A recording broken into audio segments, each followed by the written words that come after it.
illallah. Bismillah, masya Allah, la yasrifu subhanallah. Bismillah, masya Allah, maka nikmatin Allah. Bismillah, masya Allah, la hawla wa la quwwata illa billahil aliyyil azim.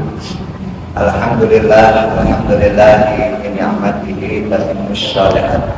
Asyhadu an la ilaha illallah wahdahu la syarika lah wa asyhadu anna Muhammadan abduhu wa rasuluh. Allahumma shalli wa sallim wa barik ala sayyidina Muhammadin wa ala alihi wa sahbihi ajma'in. Amma ba'd. Langsung kita awali ta'alum kita dengan membacakan surat Al-Fatihah dan syukur kehadirat Allah, salawat dan salam kepada Rasulullah ala hadihnya wa ala kulli niyatin salihah wa ila hadratin Nabi Mustafa Rasulullah wa ala hadal kitab Asy-Syaikh Ahmad Hashimi muassis al masjid anallaha yatabashshamu bil rahmah wal maghfirah wa yashkinu minal jannah wa yu'li darajatihim syai'un lillahi al-Fatihah. A'udzu billahi minasyaitonir rajim. Bismillahirrahmanirrahim. Alhamdulillahi rabbil alamin arrahmanir rahim maliki yaumiddin. Iyyaka na'budu wa iyyaka nasta'in ihdinas siratal mustaqim shiratal ladzina an'amta 'alaihim ghairil maghdubi 'alaihim waladdallin. Al-hikmah dhalatul mu'min. Bismillahirrahmanirrahim. Bismillahirrahmanirrahim. Qala Rasulullah sallallahu alaihi wasallam al-hikmatu dhalatul mu'mini rawul qada'i. Qala Rasulullah sallallahu alaihi wasallam al-harbu khid'atun rawul Bukhari wa Muslim an Jabir.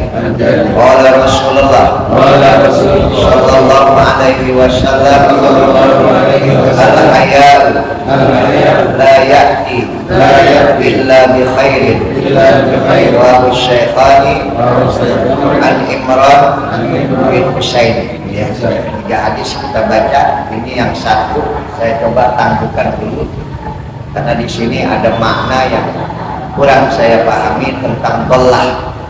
Dolah itu adalah tersesat. Ya, jadi hikmah itu ya buat seseorang itu menjadi tersesat, buat orang mukmin. Sebetulnya bukan tersesat makna dari dolah tadi. Tapi nanti saya khawatir ya, pemahaman ini bisa salah, maka saya coba lagi nanti kita kaji, karena bagaimanapun ucapan-ucapan Nabi ini mengandung hikmah yang sulit untuk kita kaji, kita gali, tapi insya Allah semakin kita coba pahami kita akan menemukan pasti insya Allah ada ya. Kita lihat yang kedua. Wa qala Rasulullah sallallahu alaihi wasallam al-harbu khid'ah, bahwa peperangan itu adalah tipu daya. Khid'ah, strategi tipu daya yang akan bisa menyesatkan terhadap musuhnya. Hadis riwayat Bukhari wa Muslim an Jabir. Jadi orang itu kalau mau berperang pasti dia punya strategi. Dia bisa menipu lawannya, dia bisa mengelabui lawannya. Antum lihat yang ada di Palestina sekarang ini, bagaimana pasukan-pasukan Israel itu tertipu terus, kalah terus, karena mereka punya sesuatu yang tidak mereka miliki. Orang-orang Hamas, pasukan Hamas itu dia punya goa yang panjangnya konon katanya hampir 500 kilo. Ente kebayang gak galinya kapan?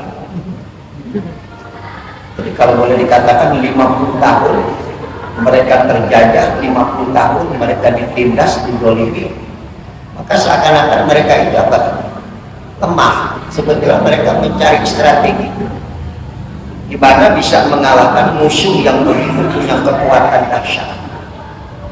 Makanya ini kalau boleh dikatakan hampir kembali seperti peperangan Vietnam. Amerika itu kalah dengan perang Vietnam.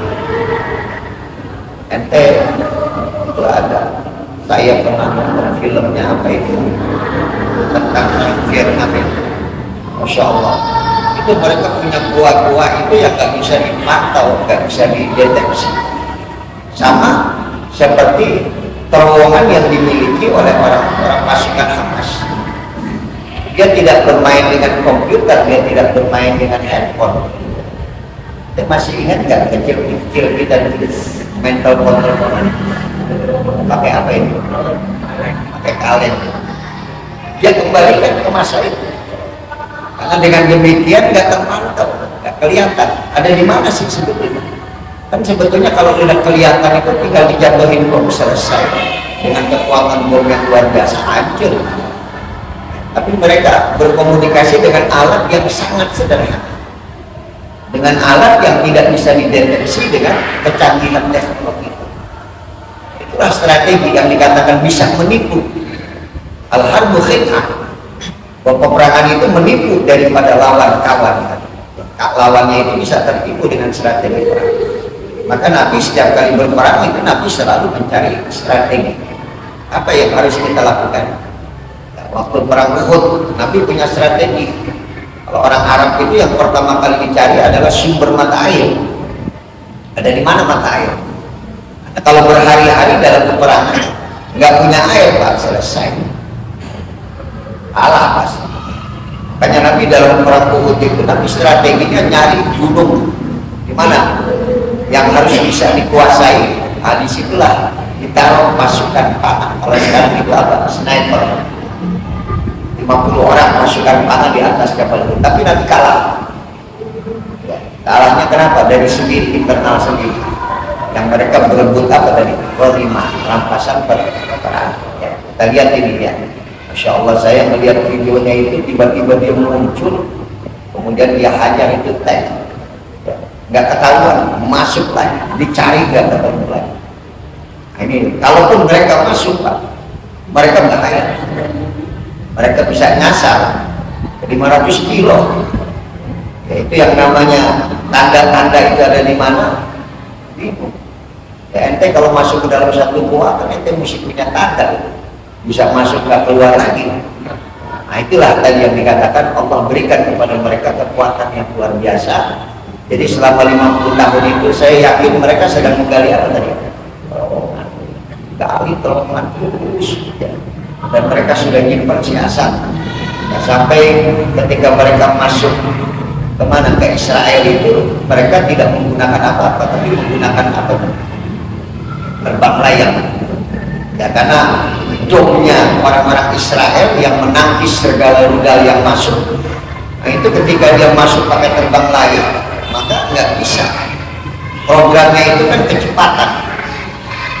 Di rudal itu punya kecepatan. Setiap ada benda asing yang kecepatan luar biasa langsung diantisipasi. Tapi ketika mereka masuk melalui apa tadi? Terbang layang, maka program itu membaca ini burung ini. Karena pelan jalan. Ini kan strategi. Nah, kebetulan kita lihat Nabi sudah mengatakan awas al-harbu khid'ah. Bahwa peperangan itu harus punya strategi. Ya, kita perang melawan setan, strateginya apa? Setan demennya apa? Dunia. Maka strategi kita supaya tidak tergoda oleh setan, kita tutup cintaan kepada dunia, sehingga kita bisa menang melawan setan. Ya, kalau untuk ukuran nalar, ente kalah. Kenapa kalah? Setan lebih dulu hidup, dan setan sampai hari kiamat nggak mati. Jadi dia punya kesempatan waktu yang panjang untuk menggoda manusia. Setan bisa ngelihat ente, ente nggak bisa ngelihat setan. Kemarin kata kiai yang bisa ngelihat setan cuma satu, apa? Anjing. Anjing itu bisa ngelihat setan. Jadi kalau ada anjing menggonggong, berarti anjing sedang ngelihat setan. Jadi kalau ente pulang digonggongin anjing, begitu. Ente pulang digonggongin anjing berarti mahal. Itulah tadi ya, kita lihat bagaimana ya, Nabi mengingatkan kepada kita bahwa kita harus bisa melawan setan walaupun dia lebih tua dari kita, dia lebih panjang umurnya, kesempatan waktu lebih panjang, Nah, sementara kita mesti punya strategi melawan setan. Apa pintu masuknya setan itu harus diapain? Ditutup. Apa sih pintu masuk setan? Ya dunia. Makanya diperhiasilah dunia itu dengan keindahan, agar antum bisa terjerumus, terpreset, ya, karena kecintaan terhadap dunia. Tetapi sekali lagi, bukan berarti tidak boleh punya dunia, tetapi tadi ya, antum harus membatasi, jangan sampai kita punya kecintaan. Sekedar punya, silakan. Ya, hadis yang kedua kita lihat. Wa qala Rasulullah sallallahu alaihi wasallam, tadi hadis diriwayatkan dari Bukhari, Muslim dan juga dari Jabir bin Abdullah.